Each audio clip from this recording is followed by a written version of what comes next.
erkaklarda ham uchraydi ko'krak patologiyalari. Значит, bu videomiz nafaqat ayollar uchun, balki erkaklar uchun ham tegishli. Ko'krak bezlari birisi katta, birisi kichik.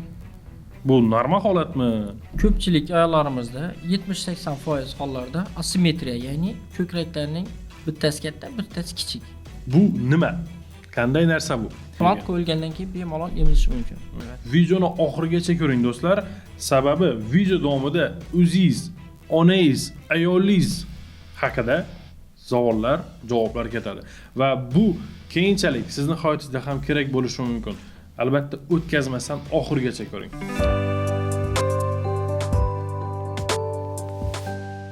Assalomu alaykum Mr. va Miss obunachilarim, yaxshimisizlar? Savollaringiz yaxshimi? Sizlarni proyektimizda, ya'ni sog'liq haqida gaplashamiz proyektimizda ko'rib turganimizdan nihoyatda xursandman. Bugun sizlarga zo'r shifokorni taklif qildik mana shu ko'rsatuvimizga. Ya'ni onkolog, mammolog, xirurg shifokori Sabirov Nuriddin Abdullayevich. Marhamat, o'zingizni tanishtirsangiz. Assalomu alaykum. Men ismim Nuriddin, xirurg, onkolog, mammolog shifokoriman. Asosan ko'krakdagi patologiyalar bilan shug'ullanamiz. Qayerni bitirgansiz? 2019-yil Toshkent tibbiyot akademiyasi Urganch filialini bitirib, shu yilning o'zida xirurgiya yo'nalishi bo'yicha ordinaturani o'qishga kirib, 2021da bitirib, keyin onkologiya bo'yicha o'qiganman. Onkologiyani Toshkent Turonsda tugatganman. Keyinchalik Sankt-Peterburgda Gorodskoy onkologiyada plastik amaliyoti bo'yicha o'tganman. Ha. Shunda siz hozir xirurgsiz ham, onkolog va mammologsiz. Hozir asosan qaysi yo'nalishda ishlaysiz? Asosan hozir sut bez saratoni bo'yicha, onkologiya bo'yicha ish faoliyatimni olib bormoqdaman. Xo'p. Ish faoliyatingiz, ya'ni ish joyingiz qayerda? Urganch shahar Surjmet xalqaro klinikasida ishlayman. Ya'ni Xorazmdagi. Xorazmdagi. Xo'p. Bo'lmasa, bemorlarimiz, ya'ni obunachilarimiz bilmaydi, mana onkolog qanday shifokor, mammolog ko'pchiligi bilmasligi mumkin. Bir tanishtirib o'tsangiz, qanday shifokor bu? Onkolog, mammolog shifokor bu ko'krakdagi patologiyalar bilan ishlaydigan doktorlarga mammolog deb aytiladi. Endi bu ko'proq ayollarda uchraydigan patologiyalar bo'ladi, lekin erkaklarda ham uchraydi ko'krak patologiyalari. Значит, bu videomiz nafaqat ayollar uchun, balki erkaklar uchun ham tegishli. Videoni oxirigacha ko'ring do'stlar. Sababi video davomida o'zingiz, onangiz, ayolingiz haqida savollar, javoblar ketadi. Va bu keyinchalik sizning hayotingizda ham kerak bo'lishi mumkin. Albatta o'tkazmasdan oxirigacha ko'ring. Bo'lmasa, o'zingizni tanishtirib o'tdingiz. Mana yana obunachilarimga savolim bor. Mana shu bizning sog'liq haqida gaplashamiz proyektimizni keyingi sonlarida qaysi shifokor bilan biza podkast o'tkazishimizni xohlaysizlar? Albatta kommentariyaga yozib qoldiringlar va savollaringiz bo'lsa ham yozib qoldiringlar. Mana bitta sizlarga savolim bor. Bu nima? Qanday narsa bu? Bu haqida bilganlaringizni kommentariyaga yozinglar. Video davomida bilib olasizlar bu nimaligini. Bo'lmasa, bugungi mavzumizni tanishtirib o'tamiz. Ya'ni bugungi mavzumiz bu ko'krak kasalliklari haqida gaplashib o'tamiz. Bo'lmasa, savollarni, obunachilarimizdan kelgan savollarni boshlaymiz. Birinchi savolimiz, ya'ni obunachimiz yozibdilar, sut bezi raki, ya'ni saratoni qanday kasallik? Ha, albatta. Sut bez saratoni qanday kasallik va qanday kelib chiqadi? Eng birinchi asosan bu genetik jihatdan bo'ladi. Ya'ni ota-onasidan farzandlarga genlar orqali o'tadi. Bu genlar BRCA1, BRCA2 deb ataladigan genlar. Ikkinchisi bu gormonal o'zgarishlar sababli bu rak kelib chiqishi mumkin ko'krakda.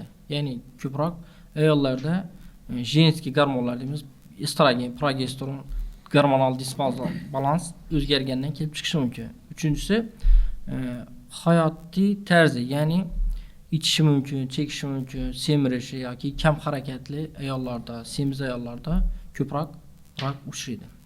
Undan tashqari boshqa patologiyalar ham kelib chiqishi mumkin. Gormonal o'zgarish ham bu rakka sabab bo'lishi ehtimoli yuqori. Ko'proq. Xo'p. Bo'lmasa keyingi savolga o'tamiz.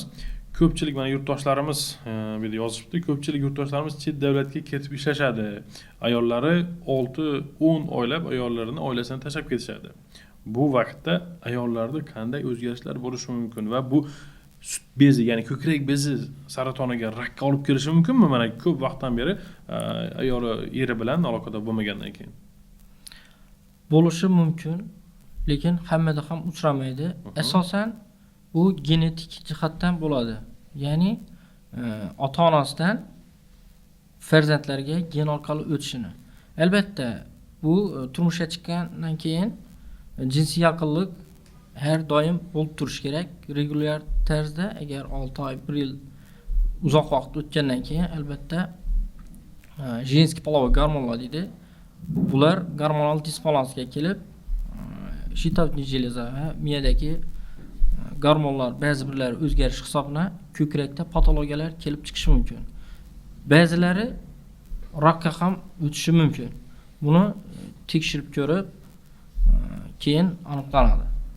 Ha. Endi 100% rakka o'tadi deb bilmaymiz, to'g'rimi? To'g'ri. Shunda bo'lmasa qanday kasalliklar bo'lishi mumkin ko'krakda agar mana shu jinsiy aloqa yetishmasa? Ko'proq mastopatiyalar kelib chiqadi. Xavfsiz o'smalar kelib chiqishi mumkin va og'riqlar paydo bo'lishi mumkin. Bu faqat mana turmushga chiqqan ayollar uchun, to'g'rimi? Turmushga chiqmagan ayollarda ham bo'lib turmaydi, to'g'ri? Bo'ladimi yoki ham? Turmushga chiqmagan ayollarda, qizlarda ko'proq xavfsiz o'smalar uchraydi. Fibroadenomalar ko'proq bo'ladi. Bular 13 yoshdan 25 yoshgacha, 30 yoshgacha bo'lgan qizlarda ko'proq shu fibroadenomalar uchraydi. Bular og'riq bermaydi. Faqat ko'krakni shu paypaslaganda kichkina tugullar, qattiq tugullar paydo bo'lib, ular asta-sekinlik bilan ketayishni boshlaydi. Va keyin uni qizlar o'zi sezib qolishadi. Oynaga qaraganda yoki yuvinganda bexosdan bilib qolinadi.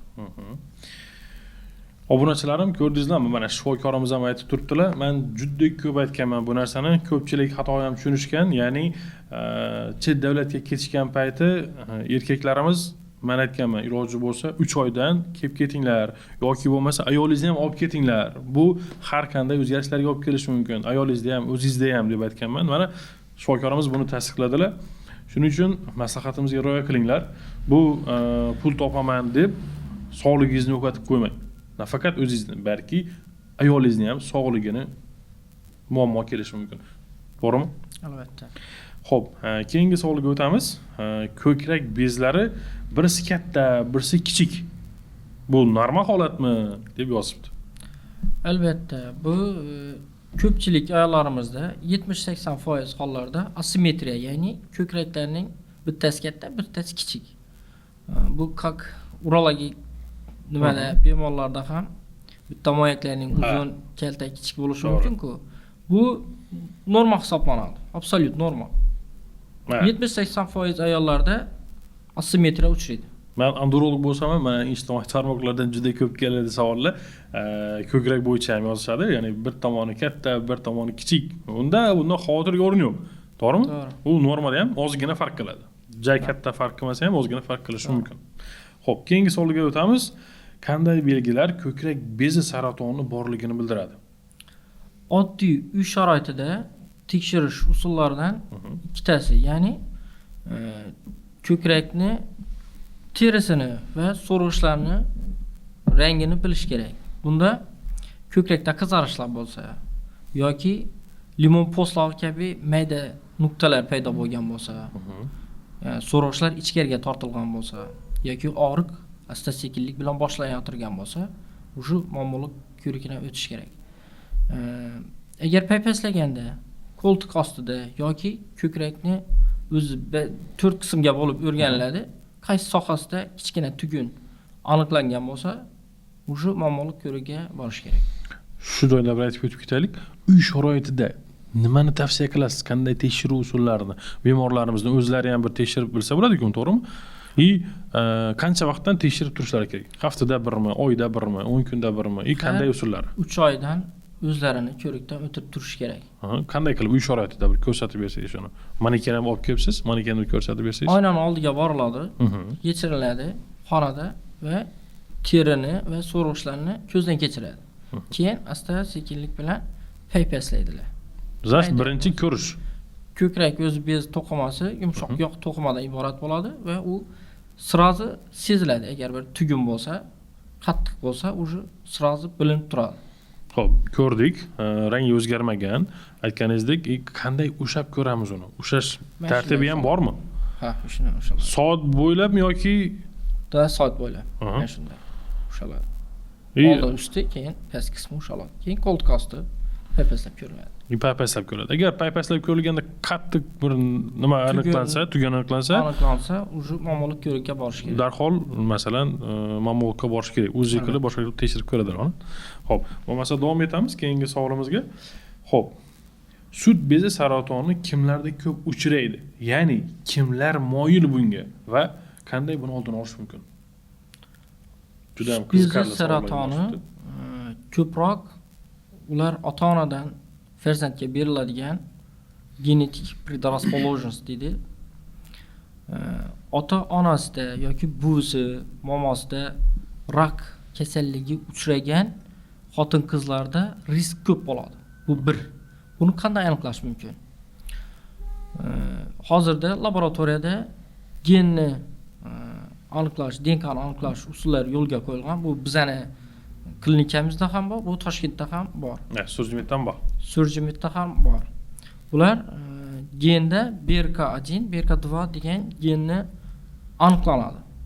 Shu gen aniqlansa, bemorning o'zida bir qattiq tugunlar yoki bir rakka umuman podozreniya bo'lmasligi mumkin, lekin uni qonida, genida, DNKsidan shu gen aniqlangan bo'lsa, bu qiz albatta rak kasalligi bilan og'riydi. Qachonkidir. Balki 30 yoshda, balki 40 yoshda shu kasallik bilan uchrashi mumkin.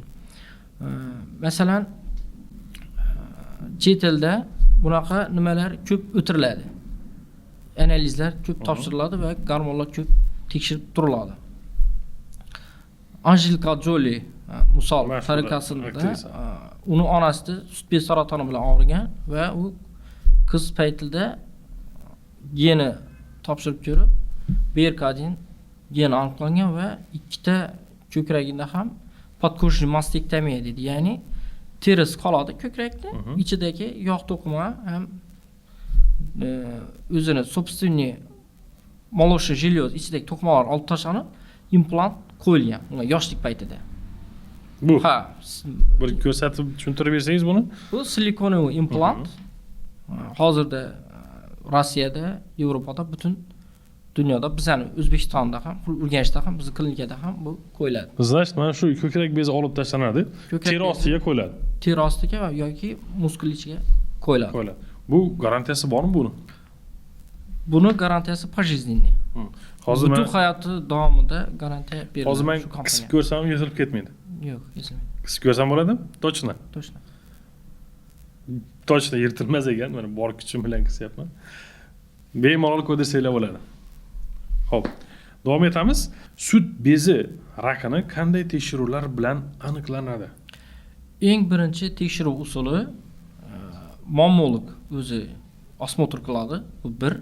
Agar patologiya aniqlansa, UZI sut bezlarini UZI qilinadi.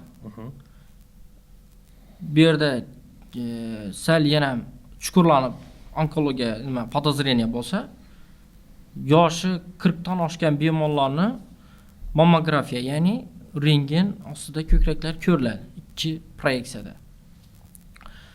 Agar rak tasdiqlanadigan bo'lsa, unda tripam biopsiya deydi. Biza shu qattiq tugunni ichidan kichkina igolka bilan shu to'qima, mayda to'qimasini olib gistologiya tekshiruvga yuboriladi. Agar gistologiya tekshiruvida rak aniqlansa, biz uni IGH tekshiruvi, ya'ni immunohistoximiya tekshiruvi deydi. Shu bo'yicha yana qayta tekshiriladi. 10 kun, 15 kun davomida nimani ekib ko'riladi. Nima dehqonchasiga aytganda shu to'qimani, mayda go'shtni ekib ko'riladi va uni podtiplari aniqlanadi. Hozirda Amerika onkologiya assotsiatsiyasi o'zi chiqargan klassifikatsiya bo'lingan. Bunda rakni 4-5 podtip turlarga bo'lishgan hozir. va o'sish tartibiga qarab G1, G2, G3 turlariga bo'lingan. Ko'proq uchraydigan podtiplaridan biri luminalli A tip, ya'ni gormonga moyil turi bo'ladi. Bu jenskiy gormonlar, estrogenlar ko'p nima qilgani uchun rak tezroq o'sadi. Luminal B tip, HER2 положительный va трижды negativniy podtiplarga bo'lingan. Undan tashqari rak pidjata deydi. Bu so'rg'ichlarda yaraga o'xshab turadigan rak turi bo'ladi. So'rg'ichda uchraydi. Va u ko'proq yoshi o'tgan bemorlarda ko'proq bo'ladi. Mana hozir sut bezi raki bo'yicha ko'p savollar kelib turibdi. O'qib gaplashib turibmiz. O'zbekistonda sut bezi raki bo'yicha kasallanganlar ko'pmi? Statistikasi bilsangiz aytsangiz uni ham, agar biladigan bo'lsangiz. Hozir dunyo bo'yicha, dunyo VOZ bo'yicha har 8 ta ayoldan bittasida sut bezi saratoni uchraydi. Bu juda ham ko'p. Onkologiyada birinchi o'rinda turibdi hozir sut bezi saratoni. Bu degani 8 ayoldan bittasida rak uchraydi. Va shundan halok bo'ladi. Bu qo'rqinchli statistika, juda qo'rqinchli statistika. Xo'p, davom etamiz. Birats 2 ASRS fibroz kistozniy mastopatiya qanchalik xavfli? Buni qanday davolash mumkin? Hamma bemorlarga 100% ximiya qilinadimi deb yozibdi. Albatta. Bizda uzviy tekshiruvi va mammografiya, ya'ni ko'krakni rentgen usullari bor. Va bu biradiz nimani ko'rsatkichlari? Затемнение deydi buni. Biradiz 1 dan 6 ga qo'yilgan. Agar 1, 2 yoki 3 chiqadigan bo'lsa biradiz, bu ko'proq xavfsiz o'smalarda bo'ladigan, qo'yiladigan tashxis hisoblanadi. Bemorimiz hozir biradiz 2 ekanda, xavfsiz bu. Bu xavfsiz deb baholanadi. Xavfsiz o'simta. Uni olib tashlash mumkin bemalol. Yoki bu katta bo'lmasa 1,5-2 santimetrdan kichik bo'ladigan bo'lsa, u bir umr ham turaveradi. Bu qaysi holatlarda mana biradiz 2 dedingiz-ku, bunda kichkina javob tashlanadi bo'ldi. Unga implant qo'yilmaydi, to'g'rimi? Yo'q. Polni hammasi ketgan bo'lsa, unda implant qo'yiladi. Shundaymi? U qaysi biradiz 6 ga kiradimi, 5 ga kiradimi, qaysiga kiradi? Biradiz agar 4 chiqsa, bu уже подозрение bo'ladi. Rakka gumon bo'ladi. Bu holatda tripanbiopsiya, ya'ni mayda tugunning ichidan etini olib ekib ko'riladi gistologiyada va turi aniqlanadi. Turi aniqlangandan keyin agar ko'krak kattaroq ko'krak bo'lsa, bu sektor rezeksiya, ya'ni ko'krakning ma'lum bir qismini operatsiya qilib olib tashlash mumkin. Lekin uning stadiyasi 3-4-stadiya bo'lsa yoki ko'kragi kichkinaroq bo'lsa, unday hollarda ko'krakni betamom olib tashlanadi. Ya'ni radikalniy mastektomiya amaliyoti o'tiriladi. Bu bizning O'zbekistonda ham o'tiriladi. Bu Rossiyada ham, Amerikada ham shunday bo'ladi. Lekin Rossiyada ko'proq mastektomiya qilgandan keyin silikon implantlar birdaniga qo'yib ketiladi. Hozircha bu O'zbekistonda endi yo'lga qo'yilyapti. Lekin bizning klinikamizda qo'yiladi. Biz o'zlarimiz qo'yamiz hozir. Tushunarli. Xo'p, mana aytdik hozir ko'krak bezi saratonida olib tashlangandan keyin mana implant qo'yildi, boshqa qilindi. Bundan keyin u ximiya oladimi? Yana umr davomida yoki bu ximiya olmaslik rakni podtipiga bog'liq holda bo'ladi. Agar gormonli turi bo'ladigan bo'lsa, ko'proq bizda 70-80% hollarda gormona zavisimi, ya'ni luminal A yoki B tipi uchraydi. Bunday hollarda ko'krakni mastektomiya qilinadi, implant qo'yilishi mumkin agar bemor xohlasa va gormonoterapiya qilinadi. 5 yil davomida eng ko'p ishlatiladigan preparatlardan hozir tamoksifen. Bu tabletka formasida bo'ladi va hisobga olinadi, bemor dispanserizatsiya qilinadi va 5 yil davomida shu tabletkani iste'mol qiladi. Ximiya olmaydi, nur olmaydi, target terapiya qilinmaydi. Yaxshi. Xo'p, davom etamiz. Sut bezi saratoni, ya'ni rakni operatsiya qilish yangi texnologiyalar bormi? Nima uchun bemorlar aynan sizni klinikangizga, siz ishlayotgan klinikaga kelishlari kerak? onkodispансерlarda ham operatsiya qilishadi-ku deb yozishibdi. Ha, albatta. Klinikada barcha sharoitlar nimani ichida? Klinikaning o'zida. Tekshiruv usullari, laboratoriya, gistologiyasi, hamma narsasi o'zining ichida. Bu bir. Ikkinchidan, silikonli implantlar qo'yilish yo'lga qo'yilgan. Bu ikki. Uchinchidan, narxlar ham unaqa qimmat emas. Budjet tarafdan qaraydigan bo'lsak, onkologiyani o'zida implant qo'yilmaydi. Bunga hali davlat ruxsat bermadi va keyinchalik albatta bunga o'tishadi. Lekin Rossiyada implantlar bepul qo'yiladi. Davlat tomonidan bepul qo'yiladi. Rossiyada o'qigan paytimda ko'rikdan o'tgan bemorda rak aniqlansa 2 haftaning ichida уже hisobga qo'yiladi bemor. Uchotga qo'yiladi va 2 haftaning ichida uni operatsiya qilishadi. Operatsiyadan oldin ko'krak qay tarzda olib tashlanadi? Masalan, sektor rezeksiya qilinadimi yoki radikal mastektomiya, ya'ni ko'krakni batamom olib tashlab, agar bemor xohlasa, bepul implant qo'yib berishadi. Implantlar ham 2 turga bo'linadi. Bu yerda hozir silikonli implant va ekspanderlar ko'rsatilgan. Mana bu yoningizda turgani. Bu ekspanderlar juda qulay va bemorni yo'qotilgan ko'kragining o'rnini terini o'stirib berish uchun ishlatiladi. Bu bizning klinikamizda ham qo'yiladi, Rossiyada ham shu o'zidan qo'yiladi. Aytgancha, bularga garantiya bormi?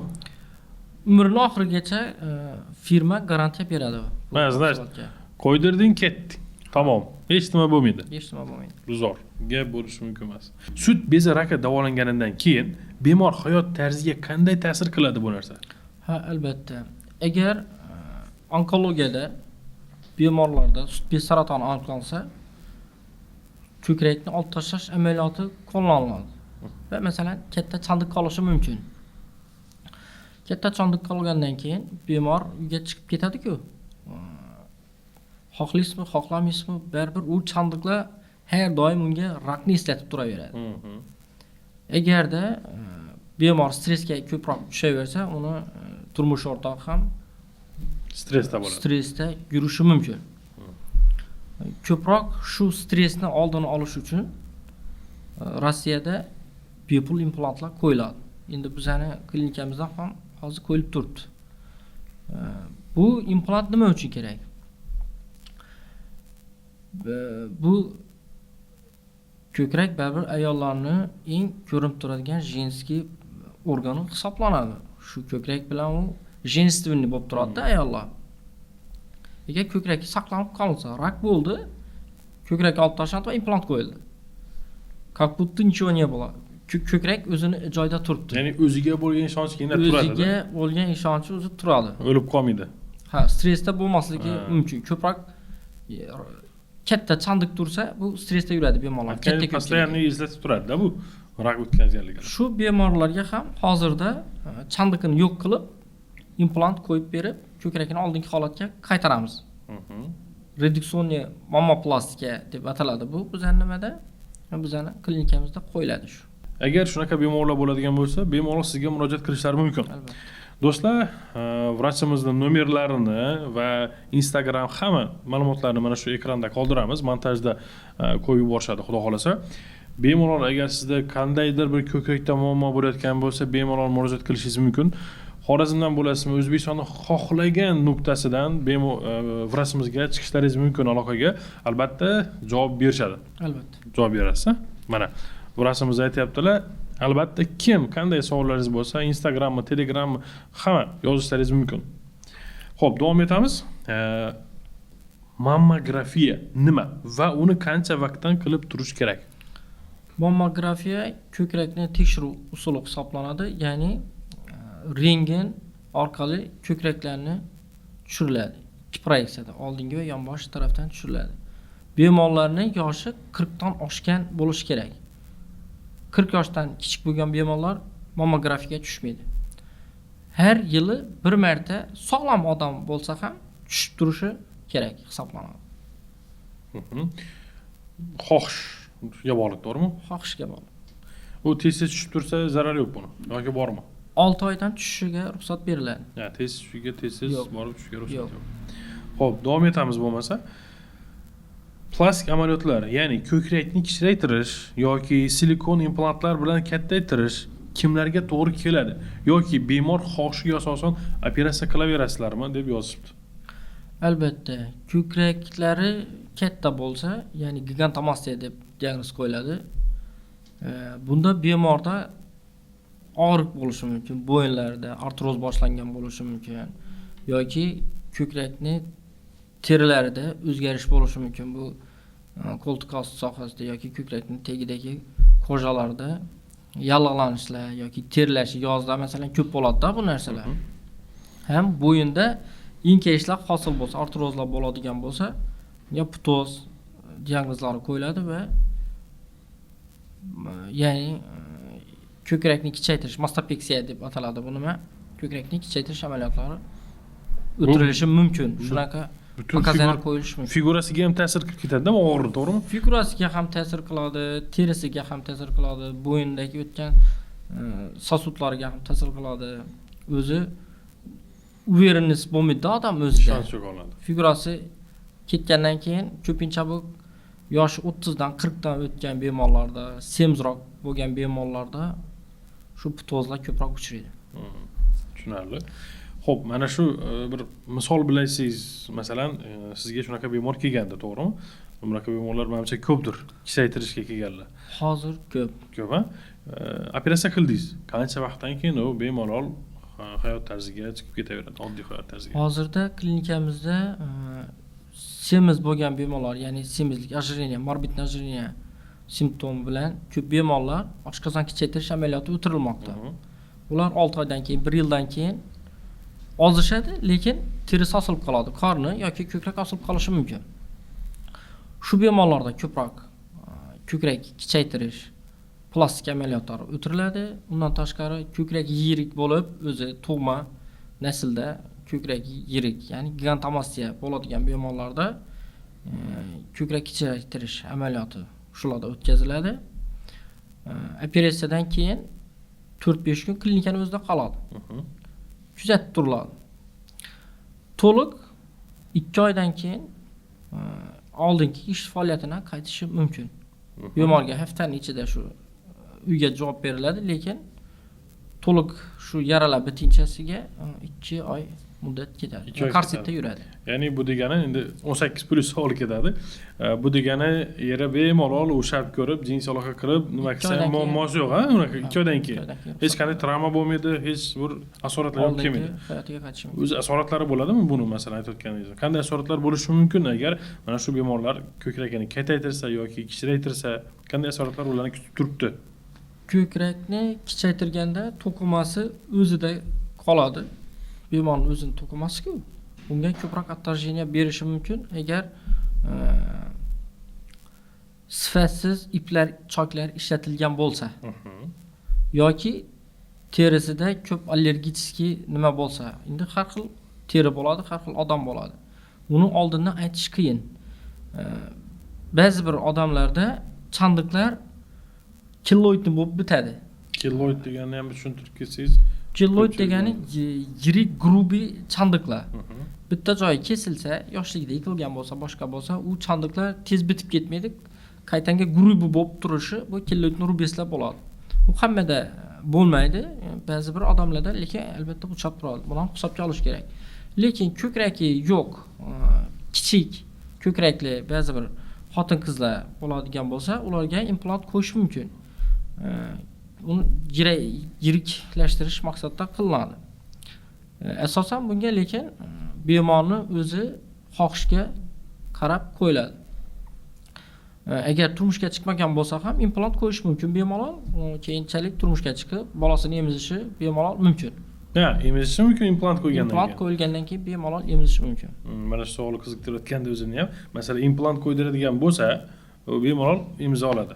Albatta. Bu o'zidan shunda ko'krak bezi olib tashlanib implant qo'yiladi. Ha. Tushunarli. Bu boya savolda ham aytib o'tishgandi, ya'ni ixtiyoriy ham qilinaveradi, to'g'rimi? Qilinadi. Kattaytirish, kichraytirish Ixtiyoriy ham bo'ladi. qilinadi. Xo'p. Davom etamiz. Xo'p. Bemorda DNKsida BRK1, BRK2 gen aniqlansa, sut bezi saratoni kelib chiqadi dedingiz. Bu genni qanday aniqlanadi va oldini olish mumkinmi yoki bemor rakdan halok bo'lib ketaveradimi? Bu qon analizida genlarni tekshiriladi va shu DNKsida BRK1 geni aniqlanadigan bo'lsa, u qonida уже yuribdi rak. Bu rak zaprogrammированный, ya'ni уже oldindan miyada уже rejalashtirilgan va uni yoshini siz bila olmaysiz. Qachonki uni nimasi programmasiga to'g'ri keladi va rak vujudga keladi.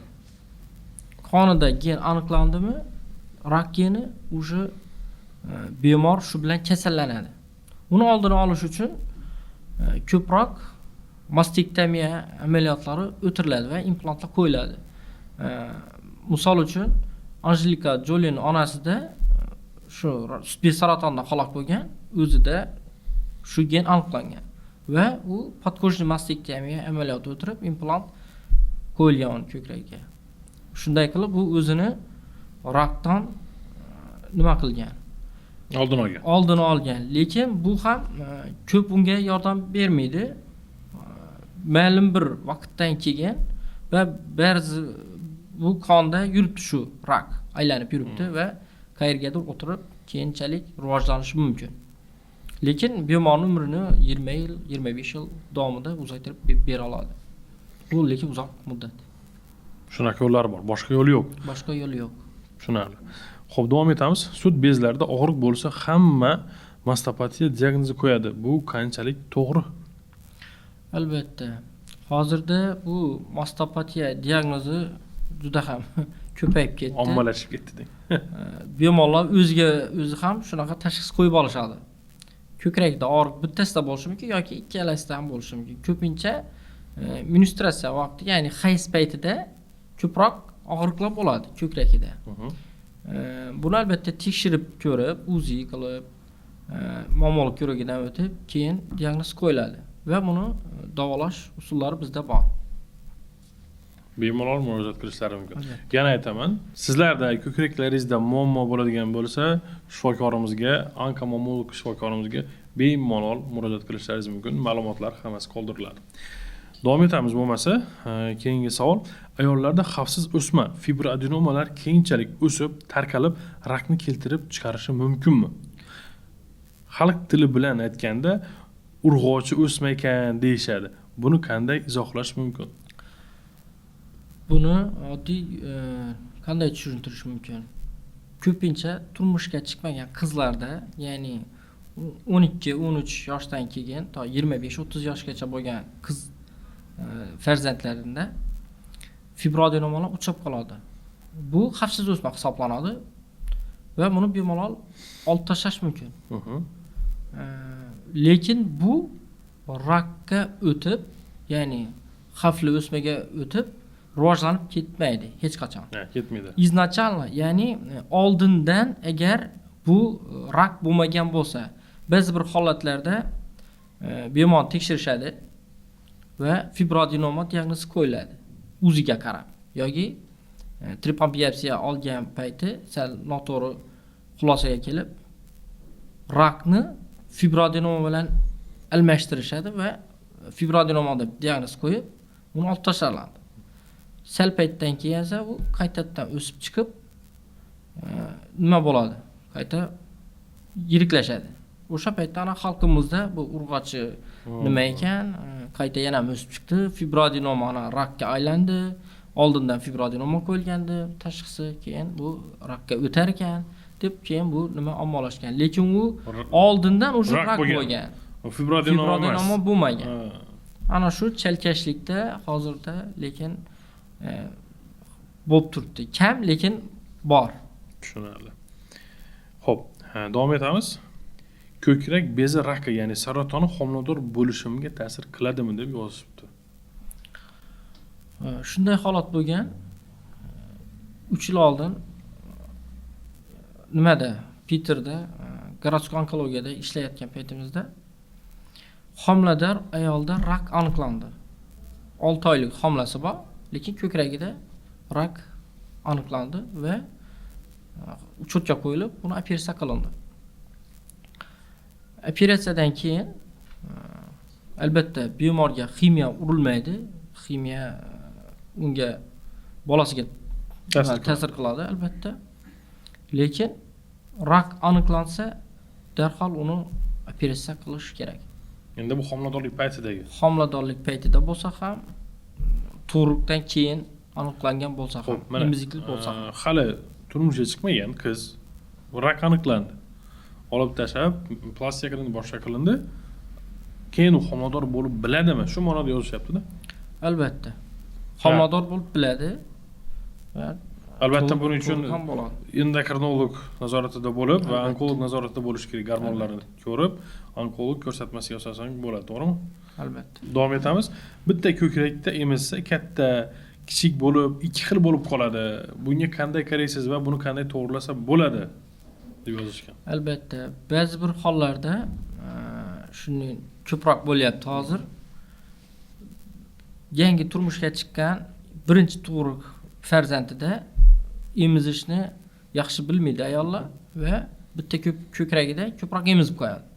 Ikkinchi ko'kragini bola xohlamayapti yoki bo'lmasa balki bitta ko'kragida ko'proq nima qiladi? Protoklari, sut protoklari yaxshi bo'lgani uchun ko'proq sut kelishi mumkin. Ikkinchi ko'kragida sut bezlari yaxshi rivojlanmaganligi hisobiga kamroq emizib, u kichirib qolishi shundan kelib chiqadi. Bu albatta uni plastik amaliyotlar bilan plastika qilinib to'g'rilanadi. Boshqa uy sharoitida hech qanday qilib to'g'rilab bo'lmaydi bu. Uy sharoitda uni gimnastika qilib yoki boshqa nima qilib uni to'g'rilab bo'lmaydi. Xo'p, hozir mana Instagramda ham, ko'p internetda ham chiqib ketyapti. Mashqlar bilan dedi, ko'krakni tikka qilib beramiz, boshqa qilamiz deb. Bunga qanday qaraysiz? Endi sut bezi to'qimasi asosan ikki to'qimadan iborat. Sut bezining to'qimasi va yog' to'qimadan iborat bo'lgani uchun buni ostida muskullar joylashgan bo'ladi. Gimnastika bu mushaklarga ta'sir qiladi. Bu ko'krakning yog' to'qimasiga ta'sir qilmaydi. Sut bezini ortidagi mushaklar rivojlanadi. Bu sal taranglashishi mumkin, lekin ko'proq u ta'sir qila olmaydi ko'p. Mashqlar bilan osilgan ko'krak osilganligicha to's holatda turaveradi. Ortidagi muskullar lekin rivojlanishi mumkin. Ko'krak osilganicha qolishi mumkin. Qoladi, to's qoladi. Tushunarli. Xo'p, mana yana bitta savol o'zimda ham tug'ilib qoldi. Masalan, farzand tug'di, homilador ayol emizmadi. Nima qilish kerak? Sutni chiqarib tashlash kerakmi yoki nima bo'ladi? Ko'p hollarda rak uchragan bemorlarni anamnez yig'ilgan paytimizda rak ko'proq kelib chiqadigan bemorlarni so'rab qolsak, abort ko'p bo'lgan bemorlarda, menopauza ertaroq, ya'ni qondan erta qolgan bemorlarda va ko'krak emizishdan xalos bo'lgan ayollarda ko'proq ko'krak kasalliklari uchraydi. Xavfli va xavfsiz o'smalar shu bemorlarda ko'proq bo'ladi. Ko'zimiz masalan ko'rish vazifasini bajaradi. Qo'limiz ishlash nima vazifani bajaradi. Ko'kraklar albatta sut bezi. Bu sut chiqarish kerak. Agar o'z faoliyatini bajarmasa, bunda patologiya kelib chiqishi ko'payadi. Rak ham kelib chiqishi mumkin. Shu ehtimol shu masalan risk bo'ladi. Chiqarib tashlash kerak ko'krakdan sutni. Da. Xo'p.